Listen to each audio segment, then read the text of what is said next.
बिस्मिल्लाहिर्रहमानिर्रहीम। अस्सलाम वालेकुम जी। आप सब देख रहे हैं यूट्यूब चैनल कैम्ब्रिज KRHPK और आज की जो मेरी वीडियो है वो हिस्ट्री के हवाले से है। आज हम 7 मार्क्स क्वेश्चन करेंगे हिस्ट्री का।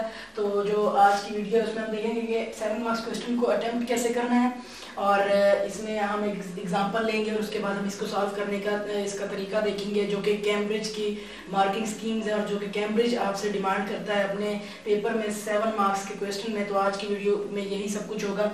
तो अगर आपने अब तक मेरा यूट्यूब चैनल सब्सक्राइब नहीं किया तो सब्सक्राइब कर लें और ऑल नोटिफिकेशंस पर क्लिक करें ताकि आने वाली जितनी भी ओ लेवल्स के हवाले से आपके लिए वीडियोस हैं वो आपको पहुंच सकें। और साथ ही साथ आपको जितनी भी आप लाइक करें इस वीडियो को ताकि और शेयर भी करें ताकि जो आपके साथ फेलोज हैं उन तक भी ये वीडियो पहुंचे और वो भी मुफीद हो इससे।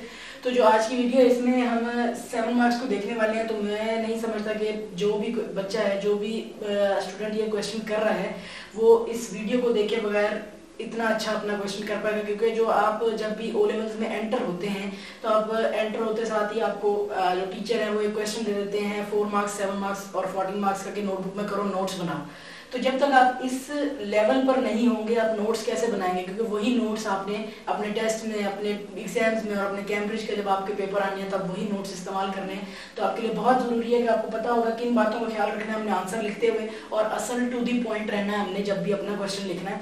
तो यही है आज की वीडियो का हिस्सा। तो अगर हम देखें तो हमारे पास जो भी क्वेश्चन आता है 7 मार्क्स का, हम देखें तो वाई से स्टार्ट होता है। सबसे बड़ी बात कि वाई से स्टार्ट होता है। तो आपको ये याद रखना है कि क्वेश्चन आपको अगर टेस्ट में आ जाता है वाई जे वाई ये, तो आपको पता होना चाहिए कि वाई से जो भी क्वेश्चन आता है वो 7 से आता है और इसमें हमने पैराग्राफिंग करनी होती है, जबकि जो 4 मार्क्स है उसमें एक ही पैराग्राफ कंटिन्यूस पैरा में चलना होता है और 5 से 6 लाइंस में लिखना होता है, लेकिन इसमें हमें पैराग्राफिंग करनी होती है। और इसमें हमने किस बातों का ख्याल रखना है हम देख लेते हैं। तो सबसे पहले जो वाई से क्वेश्चन है उसमें आपने 3 रीजंस लिखने हैं। 3 रीजंस हैं आपकी, तो ही आप 7 आउट ऑफ 7 ले पाएंगे। जो पुरानी मार्किंग स्कीम थी उसके मुताबिक आप 3 रीजंस लिखनी थी आपने, जो मर्जी हो जाता तो ही आपको अच्छे मार्क्स मिलने थे 6 या 7। लेकिन जो नई मार्किंग स्कीम आई है उसमें आपके लिए थोड़ा सा चेंज कर दिया गया क्राइटेरिया और थोड़ी सी आसानी कर दी गई है। उसमें ये कर दिया गया कि नई मार्किंग स्कीम में ये कर दिया गया कि एक स्ट्रॉन्ग रीजन पे आपको 5 मार्क्स मिल जाएंगे। अगर आप एक पैराग्राफ 7 to 6 लाइंस का लिख लेते हैं, स्ट्रॉन्ग रीजन दे देते हैं उस वाई वाले क्वेश्चन को, तो आपको 6 मार्क्स आराम से मिल जाएंगे। इसके अलावा फिर अगर आप दूसरी रीजन लिखते हैं, मतलब कि एक ये लिख दी आप दूसरी एक और लिखते हैं सेकंड पैराग्राफ में, तो आपके 6 मार्क्स हो जाते हैं अगर वो भी ठीक है। और अगर आप फिर तीसरी लिखते हैं तो 7 आउट ऑफ 7 मिलेंगे अगर तीनों रीजन सही है। तो आप देखेंगे अगर आप दूसरी लिखेंगे तो सिर्फ 1 मार्क का इजाफा होगा, अगर तीसरी लिखेंगे तो भी 1 ही मार्क का इजाफा होगा और आपके 7 आउट ऑफ 7 आने के चांसेस होंगे अगर आप ये तीनों सही लिखते हैं। तो ये नई मार्किंग स्कीम का क्राइटेरिया ये भी आपको पता होना चाहिए। जो बच्चे इस वक्त ओ लेवल्स कर रहे हैं, जो O1 में या फिर ओ लेवल्स में एंटर हो रहे हैं, तो वो उनको पता होना चाहिए कि नई मार्किंग स्कीम में 7 मार्क्स को हमने किस तरह लिखना है। तो आप जब नोट्स बनाएं तो 3 रीजंस लिखें ताकि आपको कोई एक स्लिप हो जाती है, आपको जब पेपर्स में आता है तो आप 2 लिख के 6 तो ले सकें। तो आपने 3 नोट्स में तो लिखनी है।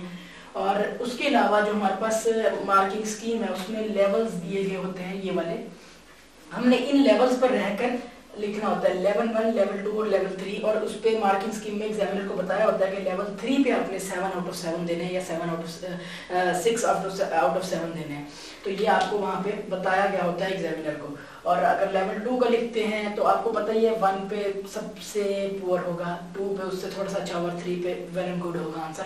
तो ये लेवल्स बना दिए गए हैं आपके क्वेश्चन के एग्जामिनर को चेक करने के लिए, उनको लेवल्स दे दिए गए हैं।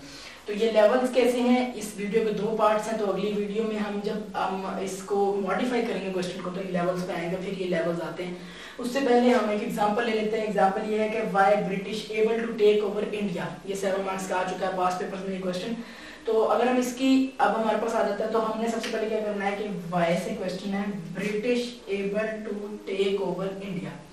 उन्होंने पूछा है क्यों ब्रिटिश एबल हुए इंडिया को टेक ओवर करने में, क्यों उन्होंने कामयाबी हासिल की।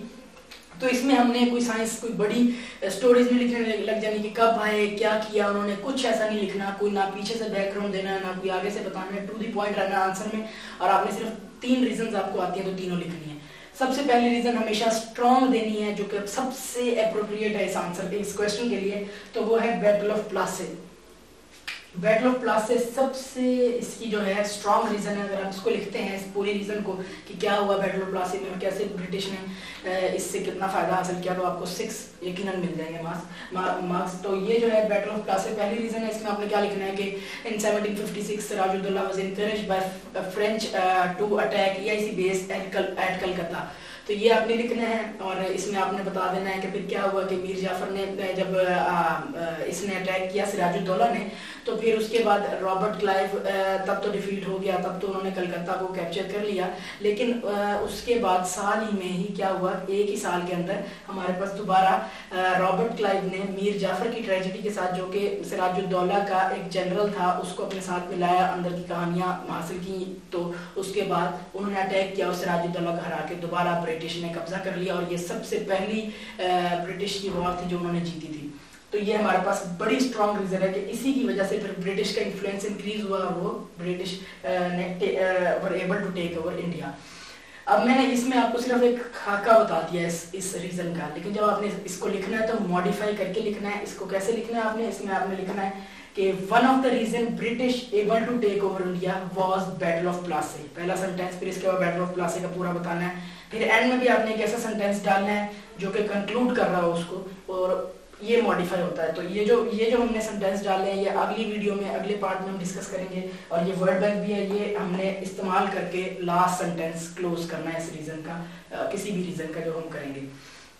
इसके अलावा जो सेकंड रीजन हम लिखते हैं दूसरे पैराग्राफ में, तो वो है एग्रीमेंट्स एंड सब्सिडी अलायंसेस। इसमें क्या था कि एग्रीमेंट्स थे, ब्रिटिश ने क्या किया कि बड़ी चालाकी से जो रूरल एरियाज में या फिर जैसे भी कोई वहाँ पे किंग्स वगैरह थे जिनके पास ज़मीनें थी, वहाँ के सरदार थे, उनको कहा कि जी आपको हम सोल्जर्स देते हैं, तो उनको सोल्जर्स दिया और in return they have to accept a British resident, और उन्होंने पे करनी थी कुछ फीस जो कि उन्होंने सोल्जर दिए थे तो उन्होंने वो पे करना था। तो ये क्या हुआ कि ब्रिटिश ने बड़ी चालाकी से उनको सोल्जर्स दिया, अपना वहाँ पे आना जाना कर लिया और ये सब कुछ इससे किया, और इसके बाद एग्रीमेंट्स किए उनके साथ कि हम सोल्जर्स की फीस लेंगे और यहाँ पे आपको ब्रिटिश रेजिडेंट को एक्सेप्ट करना पड़ेगा। और फिर दोबारा क्या हुआ कि फिर हमारे पास जो सब्सिडी अलायंसेस वगैरह भी ऐसे ही हुए, और इसके बाद डॉक्ट्रिन ऑफ लैप्स भी उन्होंने लगाया। इसी रीजन में हम ले आएंगे कि उसमें क्या था कि if ruler dies without any heir, तो फिर उसका जो जितने भी लैंड है वो सारी ब्रिटिश एनेक्स कर लेगा। अगर किसी रूलर का कोई हमारे पास उसकी कोई आगे औलाद नहीं है तो जितनी भी उसकी लैंड है वो सब की सब ब्रिटिश एनेक्स कर लेंगे। तो ये एक रूल लगाएगा जिससे बड़ी जल्दी से ब्रिटिश ने बहुत सारी जो है लैंड कब्जे में ले ली। इसके बाद तीसरी रीजन है एडवांसेस इन मिलिट्री, हम तीसरी ये लिखेंगे। अब इसमें भी हमने इसको पूरा मॉडिफाई ज़रूर करना है, तो वो मॉडिफाई कैसे करना है अगली वीडियो में डिस्कस करेंगे। वीडियो लंबी हो रही है, मैंने पहले ही आपको बता दिया। इसमें भी लिखना है second reason why British able to take over India was agreements and subsidiary alliances, ऐसे करके इसको मॉडिफाई करना है। और तीसरी एडवांसेस इन मिलिट्री है, इसमें भी पहले आपने क्या करना है कि the third reason was advances in military, that's why British able to take over India.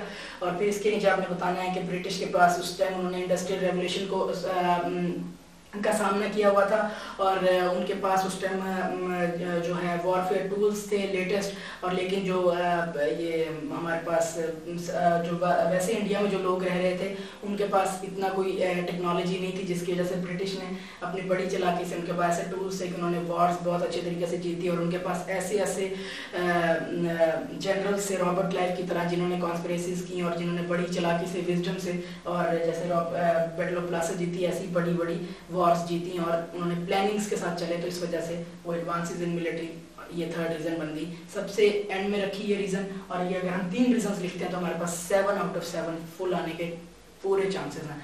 तो इसको भी अपने एंड में ऐसी मॉडिफाई करना है हैंड्स, और एंड में उसका लिखना है कि उससे क्या मिलता है हमें, तो ये मैं अगली वीडियो में बताऊंगा। अभी सिर्फ मैं आपको आउटलाइन दे रहा हूँ कि आप अगली वीडियो जाकर देखें ज़रूर, कि उसमें भी आपके लिए बहुत फ़ायदा है अगर आपने लेवल 3 7 आउट ऑफ 7 लेने हैं। क्योंकि ये अगर आप तीनों लिख भी देंगे तो अगर आपकी कोई मॉडिफाइंग और आपकी अगर कोई प्रेजेंटेशन अच्छी नहीं होगी तो शायद एग्जामिनर आपको 6 दे दे, 5 दे दे, तो ये उस पर डिपेंड करता है। इसलिए हमने पूरी कोशिश करनी है कि हम लेवल 3 का आंसर मॉडिफाई करके एक अच्छी प्रेजेंटेशन दे के हम 7 मार्क्स का लिखें।